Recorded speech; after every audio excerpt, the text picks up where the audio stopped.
3 그리고 4주의 일진사주 명리학 제819강 시작하겠습니다.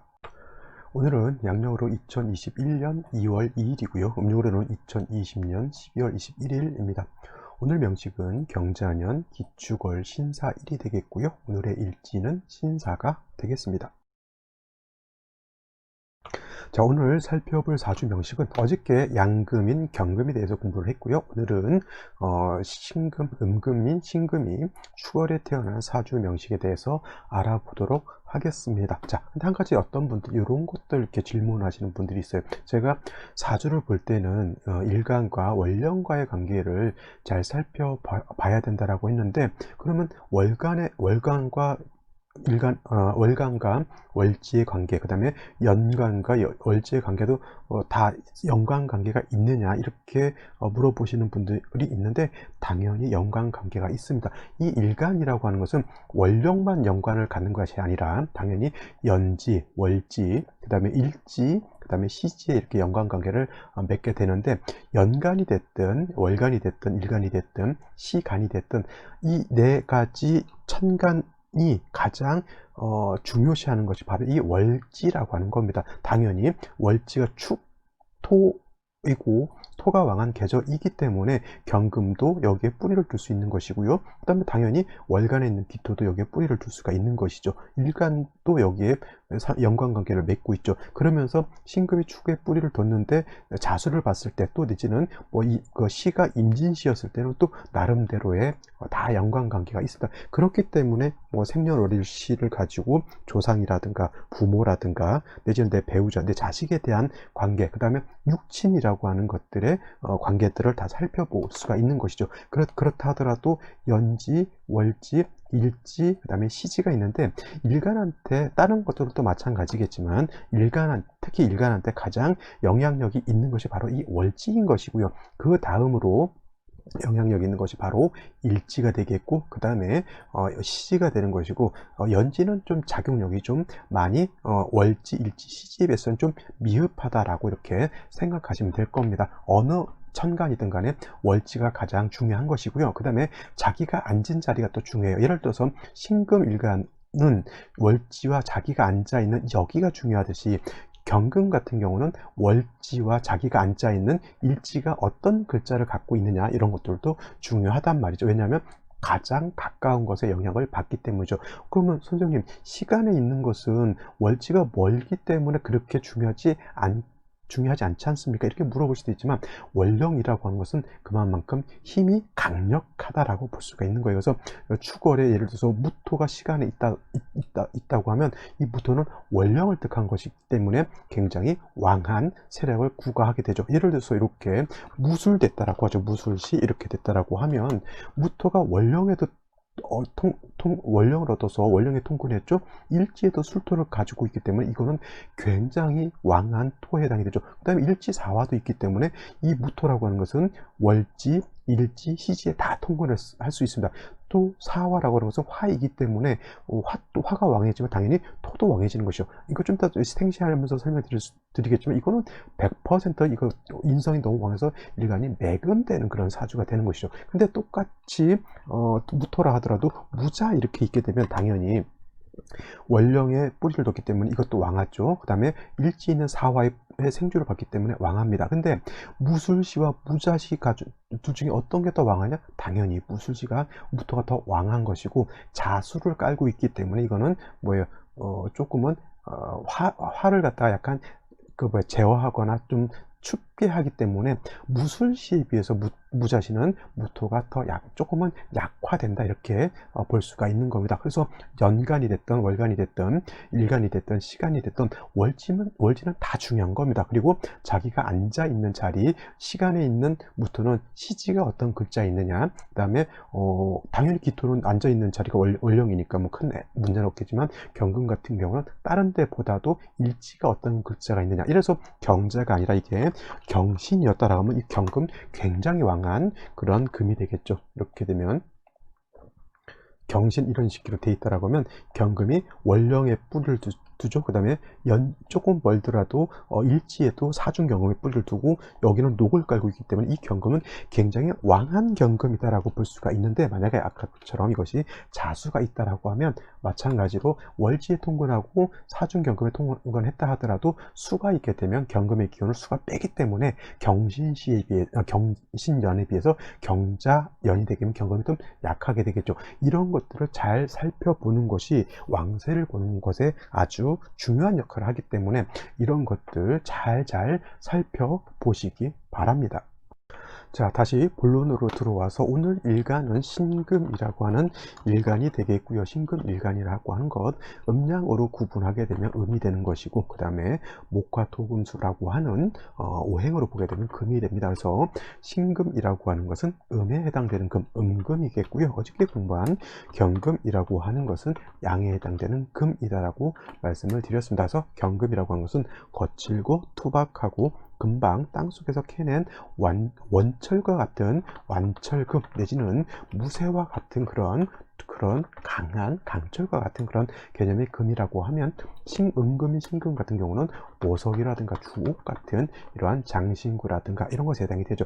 불로서 이미 단련을 맞춰서 기물을 만든 것이 바로 신금이다라고 말씀을 드리겠고요. 여러분들이 가지고 있는 반지라든가 보석 같은 거 있죠, 주얼리 같은 거, 이런 것들이 다 신금입니다. 그래서 경금 같은 경우는 투박하고 거친 무쇠와 같기 때문에 화로서, 특히 정화로서 단련하는 것을 좋아한다라고 말씀을 드렸지만, 신금은 화를 보는 것을 좋아하지 않습니다. 물론 이제 조후라고 하는 개념에서 병화를 보는 것은 나쁘지 않습니다. 특히 해자축월에 태어난 신금 같은 경우는 춥기 때문에 당연히 병화를 보는 것은 나쁘지 않지만, 정화를 보는 것은 신금 입장에서는 좀 부담스럽습니다. 신금한테 정화라고 하는 것은 마치 토치 램프 같은 거 있죠. 토치 불 같은 거, 가스불 같은 거, 가스불 켜놓고 뜨거운 가스불에다 반지 얹어놨다 생각하시면 됩니다. 색깔도 변하겠죠. 그 다음에 열기가 더 뜨거워지면 반지가 다 녹아버립니다. 그래서 예를 들어서 한겨울에 정화로서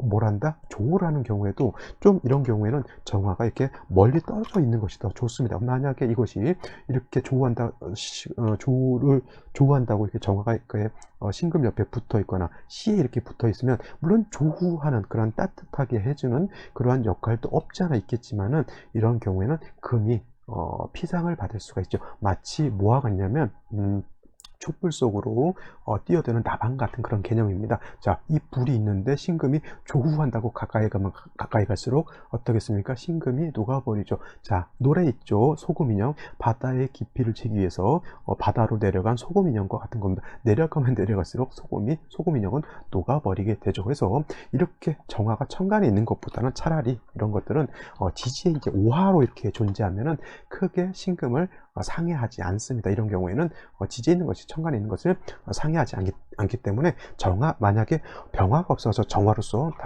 조우를 하는 경우에는 이렇게 지지에 오화로 존재하는 것이 더 좋다라고 말씀을 드릴 수가 있겠고요. 신금 같은 경우에는 보석과 같기 때문에 임수로서 도세주옥한다라고 이렇게 말씀을 드릴 수가 있습니다. 신부가 시집을 갈 때 미리 일주일 전부터 얼굴 마사지를 하고요. 그다음에 당일날 얼굴을 깨끗하게 씻고 이제 기초 화장에다가 이제 메이크업을 이렇게 하게 됩니다. 마치 신금이 임수를 본다라고 하는 것은 신부가 깨끗하게 얼굴을 마사지하고 깨끗한 드레스를 입어서 우아한 그런 자태를 연출한다, 이렇게 생각하시면 되겠고요. 또 달리 보석이라든가 반지를 신임수라고 하는 것으로서 깨끗하게 닦아낸다, 이렇게 생각해 주시면 되겠습니다. 자, 이러한 신금일간이 태어난 월령, 축월이라고 하는 계절입니다. 계절의 개념을 가지고 있는 것이 바로 이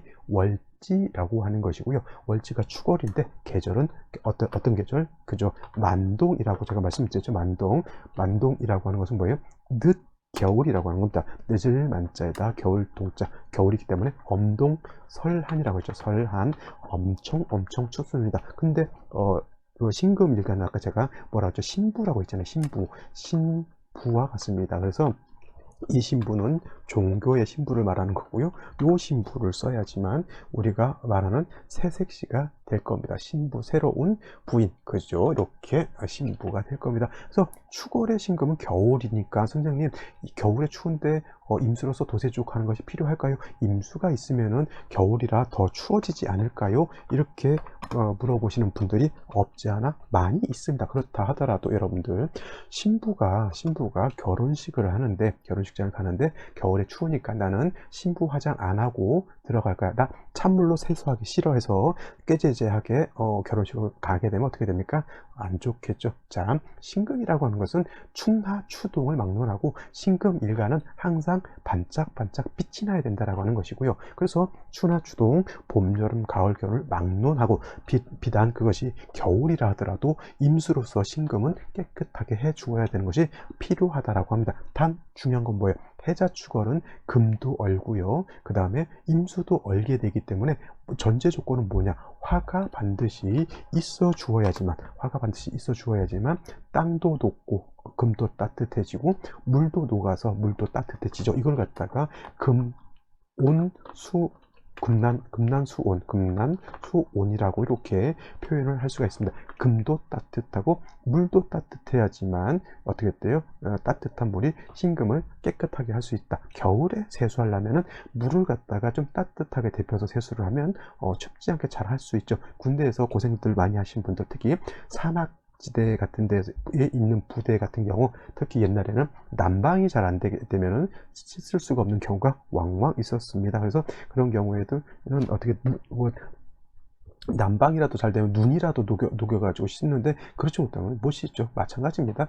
자, 겨울에 물은 있으면 뭐합니까? 화가 없으면 녹질 않으면 쓸 수가 없는 거하고 똑같습니다. 그래서 축월의 신금도 당연히 임수라고 하는 것을 대동해서 신금을 도세주옥하는 것은 당연히 신금이 갖춰야 할 그런 덕목인데, 축월의 임수를 신금이 쓰기 위해서는 반드시 화가 있어 주어야 된다. 당연히 병화가 있어주면 가장 좋겠죠. 근데 이 병화라고 하는 것이 그냥 천간에만 있으면 안 되고 반드시 지지로 인목이라든가 사화라든가 오화 등의 뿌리를 두고 있어야지만 힘이 있죠. 축월은 토가 왕한 어떤 계절, 토왕절이라고 말씀을 드렸죠. 토가 왕하기 때문에 이 수도 약해지게 되고요. 그 다음에 화도 약해지게 된다라고 하는 겁니다. 그렇다고 해서 수가 엄청나게 왕해질 필요는 없고요. 해자축 축월에 신금 개수가 있기 때문에 임수가 거기에 간단히 좀 뿌리를 둔다 하더라도 임수가 투출하게 되면 충분히 신금 자체를 도세주옥할 수 있다라고 하는 것. 또 축월은 토가 됐죠. 신금 자체가 토를 보게 되면 인성입니다. 물론 저것이 편인이기 때문에 정인이 아니니까 나쁘다라고 말씀하실 수도 있겠지만, 일단 신금이 해월이라든가 자월 같은 데 태어났을 때는 수왕절에 태어난 것이기 때문에 신금 자체가 약하지만은 축월 자체는 월지에서 신금이 뿌리를 내리고 그 다음에 토의 생주를 받을 수 있죠. 단 동절, 축월의 토는 얼어 있기 때문에 언 땅은 금을 생할 수 없기 때문에 반드시 이 또한 화를 얻어서 따뜻해져야지만 금을 생할 수 있고요. 화가 있어야지만 물도 녹여서 신금을 갖다가 도세주옥할 수 있다라고 하는 겁니다. 결국 축월의 신금은 뭐가 가장 중요하다? 화가 있느냐 없느냐가 가장 중요한 핵심이 된다라고 말씀을 드릴 수가 있겠습니다. 자, 오늘의 명식을 다시 한번 살펴보게 되면 신금일간이 축월에 태어난 사주 명식이 되겠죠. 자, 이거를 격국이라고 하는 것으로 놓고 보게 되면 신금이라고 하는 것, 음에 해당되는 금, 음금이 되겠고요. 그 다음에 축토라고 하는 것도 토 중에서 음토에 해당이 됩니다. 진토, 술토는 양토가 되는 거고요. 이렇게 축토나 미토 같은 경우는 음토가 되죠. 음 대 음이 만났기 때문에 인성 중에서도 이거는 편인이 되겠고요. 편인, 격이기 이렇게 됩니다. 중요한 건 뭐냐면 신금 같은 경우에는 보석과 같다 그랬죠. 주옥, 보석과 같기 때문에 토가 너무 많아지게 되면 오금된다라고 하는 것이고, 토가 만약에 더 많아지게 되면 오금을 넘어서 매금도 될 수 있기 때문에 축월, 진월, 술월, 미월 같은 경우에는 천간으로 무토, 기토, 특히 무토가 투출하는 것은 매우 바람직하지 않다라고 하는 겁니다. 그래서 축월의 무토가 예를 들어서 이렇게 투출하게 되면 이거는 십중팔구 작은 보석이 큰 땅에 묻혀버리는 그러한 현상이 나타나기 때문에 토가 투출되는 것은 좋지 않다. 이런 경우도 있겠죠. 만약에 시에 붙어 있는 것이 아니라 무술년 이런 경우에 무술 이렇게 돼 있으면 축월의 무술년의 축월은 굉장히 토가 왕해집니다. 그래서 아마 신금 일간들이 2018년 2018년도가 무술년이었거든요. 이때 엄청나게 좀 힘든 한 해를 보내지 않았을까, 그렇게 말하는 사람들도 많고요. 그때 저한테 사주를 보셨던 분들도 무술년 한 해 굉장히 힘드셨다라고 말씀을 많이 해주셨습니다. 그래서 신금일간 같은 경우에는 토가 많아지면 인성이기 때문에 좋은 것이 아니라 신금 자체가 오금되고 매금될 우려가 있기 때문에 토가 많아지는 것은 좋지 않다. 토가 많아지게 되면 반드시 간목으로서 토를 제거해 주는 것이 필요하다 라고 말씀을 드릴 수가 있겠죠. 자, 그래서 월간에 보게 되면 이렇게 기토가 이렇게 투출되어 있죠. 아까 제가 천간하고 지지의 관계를 말씀드렸던 것처럼 축중에 있는 기토가 여기에 투출된 겁니다. 그래서 이 축토도 편인이고요. 편인의 본기인 기토가 투출되어 있기 때문에 사주의 격으로 놓고 보게 되면 이거는 원한적인 편인격으로 보게 되는데, 토가 다시 많아지게 되면 모왕자쇠 내지는 토후매금이 될 수 있다. 모왕자세라고 하는 것은 인성이 너무 많아서 문제가 된다라고 말씀을 드리는 거고요. 토후매금이라고 하는 것은 토가 너무 많게 되면 금이 땅속에 묻힌다라고 하는 개념입니다. 그래서 이 정도까지는 토후매금, 매금되는 것까지는 아니라 하더라도 신금이 기토의 생은 받을지언정 기토가 토로 인해서 더럽혀진다라고 하는 것은 꼭 명심해 두셔야 될 것 같고요. 경자년이죠. 지금 경자년이기 때문에 경금이 있어서 신금을 도와주는 그런 역할은 하지만 중요한 것은 일단 축월에 온기가 하나 더 없다라고 하는 단점이 있겠고요. 연지에 자수가 있어서 한기를 더 가중해서 더 춥게 만든다. 해자 축월에 물이 수가 하나씩 생긴다라고 하는 것은 곧 뭐냐면 기온이 그만큼 더 떨어진다라고 하는 그러한 것으로 이해하시면 되겠습니다. 일지를 보게 되면 사화라고 하는 것이 이렇게 있습니다. 다행히 동절에 사화를 받기 때문에 일단 사중에 있는 병화로서 조후할 수는 있습니다만, 자, 신금을 갖다가 도세주옥할 수 있는 임수는 아직 얻지 못했다라고 하는 것이 단점이죠. 그리고 사중 병화 하나 가지고는 축월에 한기를 갖다가 충분히 따뜻하게 하는 것은 좀 부족하다라고 이렇게 볼 수가 있겠습니다. 여기까지 설명드리도록 하고요. 자, 생시 알아보도록 하겠습니다. 자, 생시를 알아볼 것인데 아까 먼저 말씀드렸던 무자시라든가, 그죠? 무자시, 무술시는 좋다 나쁘다. 이거는 축월 자체가 동절이기 때문에, 토가 왕한 계절에 기토까지 투출되어 있으면 더 이상 토가 왕할 필요는 없습니다. 그래서 생시에서 다시 이렇게 무토가 투출하는 생시는 이건 아까 말씀드렸던 뭐가 돼요? 모왕자쇠가 돼서 반드시 토후매금 내지는 토다매금 같은 말이죠. 토후매금이나 토다매금이나 똑같이 토가 너무 많아서 신금을 갖다가 매금한다라고 하는 개념입니다. 이런 경우 이렇게 되면 울로에서라도 이렇게 간목이 와가지고 저 토를 갖다가 제거시켜주면 그나마 그때 당시는 조금은 나아질 수는 있겠지만은 그렇지 않다라고 하면 인성이 너무 많아서 일생 동안 좀 어려움을 많이 겪을 수도 있다라고 하는 것이고요. 기축시도 마찬가지입니다. 물론 매금, 이런 경우에도 매금까지는 아니더라도 일간 신금을 심각하게 더럽힐 수 있다, 오금될 수 있다. 이런 사람들이 대체적으로 공부에 대한 미련들을 많이 가지고 있습니다만, 공부를 많이 해요, 이것저것. 그 다음에 뭐 정신세계 쪽 책도 많이 읽고 그렇게 되는데 배운 것을 제대로 써먹지 못해 그냥 마냥 공부만 한다라고 하는 거예요. 상관 인수가 있었다라고 하면 배운 거를 충분히 써먹을 수 있는데, 인성만 너무 많으면 배운 것은 잘하는데 배운 것을 활용을 잘 못하는 그런 사주도 될 수 있다라고 보시면 되겠고요. 임진씨 같은 경우에는 임수가 이렇게 투출되어 있습니다. 물론 두 가지를 놓고 봐야 되는데, 임수로서 신금을 도세주옥하는 것 필요하고요.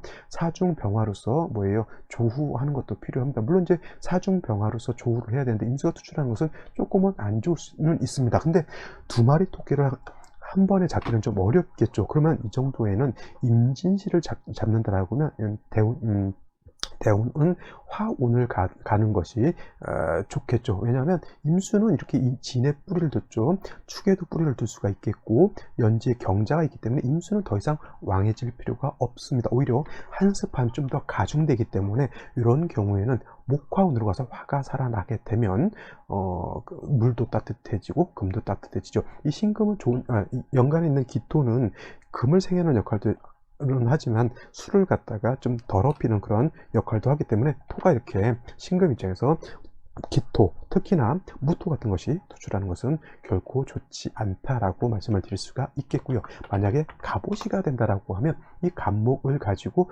토를 억제하는 역할, 토가 신금을 더럽히는 것을 막아주는 역할을 하고요. 일지에서 사화, 그 다음에 시지에서 오화를 받기 때문에 화는 이 정도면 충분하다라고 말씀을 드릴 수가 있는데, 중요한 건 이 생시를 얻게 되면 임수를 얻지 못했잖아요. 그래서 이런 경우에는 대운이라든가 세운에서 임수운을 만나면은 좋을 것 같습니다. 남자로 태어났을 때 이렇게 임진시가 되면 임수를 볼 수가 있겠고, 아니면 세운, 연운에서라도 임수를 보게 되면 일단 조우 자체는 뭐 이 정도면 조우는 그냥 그럭저럭 괜찮다고 볼 수 있기 때문에, 이런 경우에는 좀 수가 와서 신금을 도세주옥하는 것이 좋다. 이런 경우에는 재성으로서 또 토를 갖다가 깔끔하게 이렇게 파극해서 완전히 없앤다 생각하지 마시고요. 토가 신금을 더럽히는 것을 간목이 제어해준다, 이렇게 생각하시면 되겠습니다. 그래서 이런 경우에는 재능도 있고 공부도 적당히 잘하는 그런 사주라고 볼 수가 있겠죠. 자, 오늘은 여기까지 설명드리도록 할 거고요.